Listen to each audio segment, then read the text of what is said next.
Ko'p terlash nimadan kelib chiqadi? Demak, birinchi sabablardan biri bu nerv tizimi, ya'ni asab tizimimiz bilan bog'liq joylari bor. Ya'ni simpatik nerv sistema deymiz.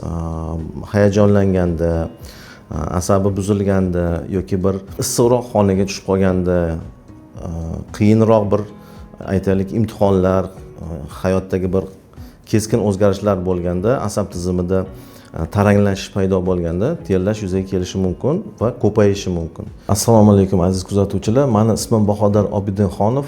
Shifokor, dermatolog, kosmetolog, lazer bo'yicha mutaxassisman. Keling, bugungi kunda dolzarb mavzu bo'lgan ko'p terlash mavzusi haqida to'xtab o'tamiz. Demak, ko'p terlash haqida gapirish uchun avval terlash haqida yoritib berishimiz kerak. Terlash bu fiziologik holat, ya'ni inson kun davomida mavsumdan qat'iy nazar ter chiqaradi o'zidan. Bu demak tana haroratini boshqarish vazifasini bajaradi. Endokrin vazifani bajaradi. Ba'zi bir modda almashinuvdan hosil bo'lgan ortiqcha mahsulotlar ter orqali ham chiqib ketadi. Demak, ko'p terlash muammosi bilan aksariyat aholimiz murojaat qiladi. Mana bahor tugab, oldimizda yoz yaqinlashyapti. Ko'p terlash nimadan kelib chiqadi?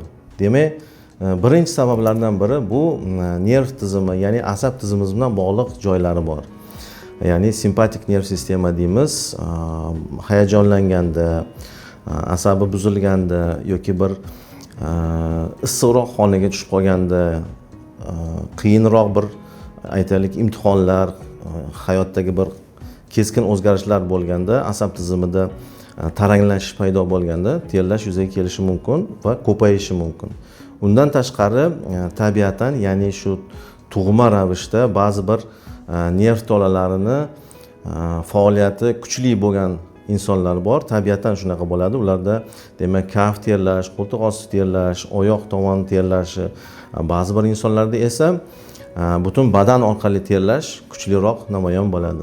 Ko'p terlash muammosini fiziologik jihatidan tashqari ruhiyat tomoni bor. Ya'niki, masalan, odamlar jamoat joylarida hayajonlanishadi, chiqishga uyalishadi. Deylik, uchrashuv bor, biznes uchrashuvlar. Hozirgi bugungi kunda odamning tashqi qiyofasi, tashqi ko'rinishi juda ham katta ahamiyatga ega.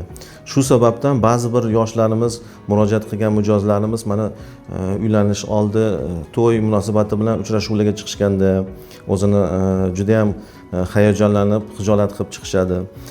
Biznes uchrashuvlarda, переговорlar bo'lgan holatda sotuvda ishlaydigan yigitlarimiz, odamlar bilan muloqot qiladigan barcha kasb egalari shu tashqi ko'rinishi yaxshi, o'zini komfort his qilish uchun demak juda ham katta ahamiyatga ega.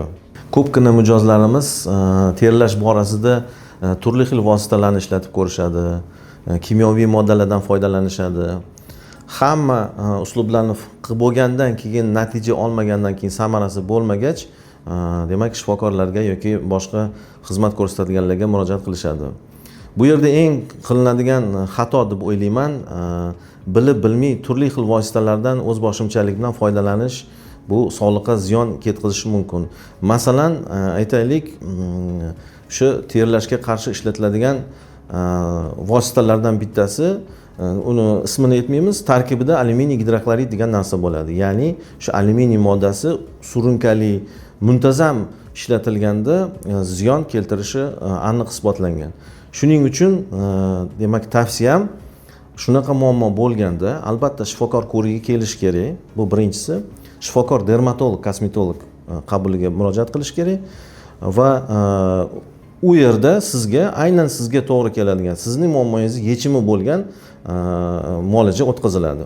Aynan shifokorga murojaat qilishni tavsiya qilaman, sababi ko'p terlashni boshqa endokrin, ya'ni ichki bezlar bilan bog'liq bo'lgan holatlari bor. Xavfli bo'lgan terlash holatlari bor. Shuning uchun birinchi qabulga shifokorga murojaat qilishni qat'iyan tavsiya qilgan bo'lardim. Agarda sizda ham ko'p terlash muammosi bo'lsa, M-Beauty terapiya klinikasida bugungi kunda dunyoda standartida mavjud bo'lgan barcha yechim bizning klinikamizda bor. Biz bilan bog'lanish uchun kommentariyada ismingizni va muammongizni yozib qoldirishingiz mumkin. Biz siz bilan albatta bog'lanamiz.